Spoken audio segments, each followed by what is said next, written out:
Imaginez entrer dans un jeu vidéo. C'est la promesse de la réalité virtuelle, ou VR. La VR crée des expériences immersives et interactives. Les jeux de tir à la première personne, ou FPS, sont particulièrement populaires en VR. Ces jeux plongent les joueurs au cœur de l'action. L'expérience peut sembler incroyablement réelle. Bien que cela offre des possibilités passionnantes, cela soulève également des questions importantes sur la façon dont la VR affecte notre cerveau et notre corps. Ce vidéo explorera les avantages et les risques potentiels des jeux FPS en VR. La technologie VR est encore relativement nouvelle.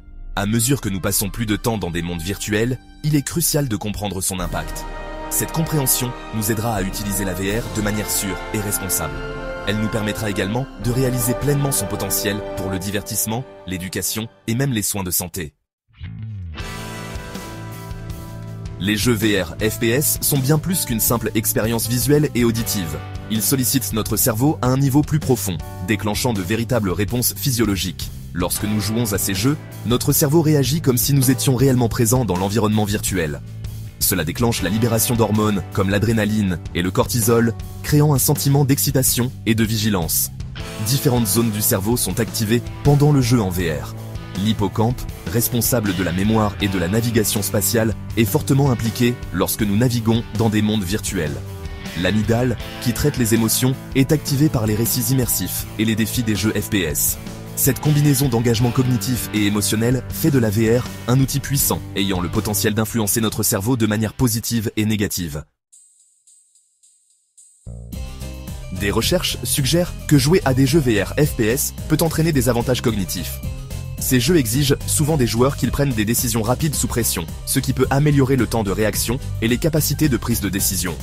La conscience spatiale, essentielle pour naviguer dans des environnements virtuels complexes, peut également être améliorée par un jeu régulier.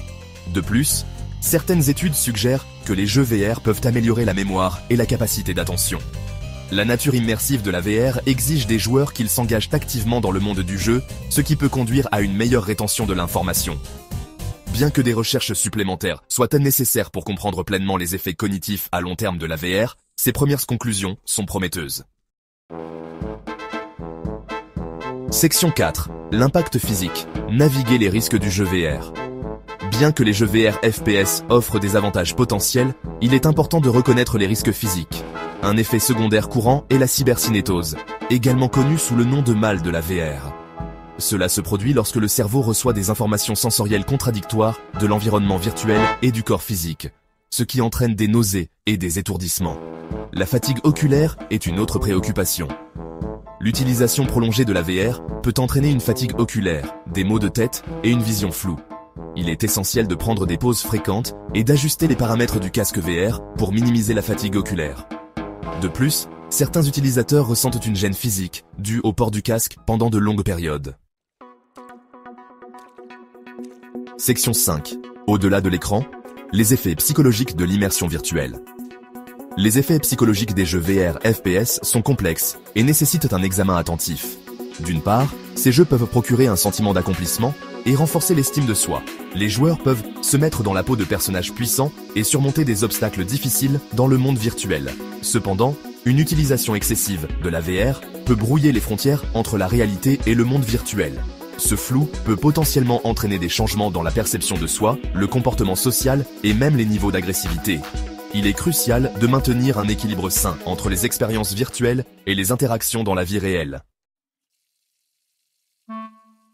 Section 6. La VR pour le bien. Application thérapeutique dans les soins de santé. Au-delà du divertissement, les jeux VR FPS se sont révélés prometteurs dans les contextes thérapeutiques. Les thérapeutes explorent l'utilisation de la VR pour traiter les troubles anxieux, les phobies et le syndrome de stress post-traumatique, ou SSPT. En créant des environnements virtuels sûrs et contrôlés, la VR permet aux patients d'affronter leurs peurs et de mettre en pratique des mécanismes d'adaptation. La VR est également utilisée en réadaptation physique. Les jeux VR FPS peuvent aider les patients à retrouver leur capacité motrice et leur coordination après des blessures ou des accidents vasculaires cérébraux. La nature engageante de ces jeux peut motiver les patients et rendre les exercices de réadaptation plus agréables. Section 7. Trouver l'équilibre dans le monde virtuel. Utilisation responsable de la VR. Comme pour toute technologie puissante, la clé pour profiter des avantages de la VR réside dans une utilisation responsable. Fixer des limites de temps, prendre des pauses fréquentes et rester hydraté sont des éléments essentiels pour minimiser l'inconfort physique. Il est également crucial d'être conscient de l'impact psychologique potentiel. Maintenir des liens sociaux forts, s'engager dans des activités réelles et demander conseil à un professionnel si nécessaire peut contribuer à garantir un équilibre sain entre le monde virtuel et le monde réel. En adoptant la VR de manière responsable, nous pouvons exploiter son potentiel à divertir, éduquer et soigner tout en atténuant ses risques.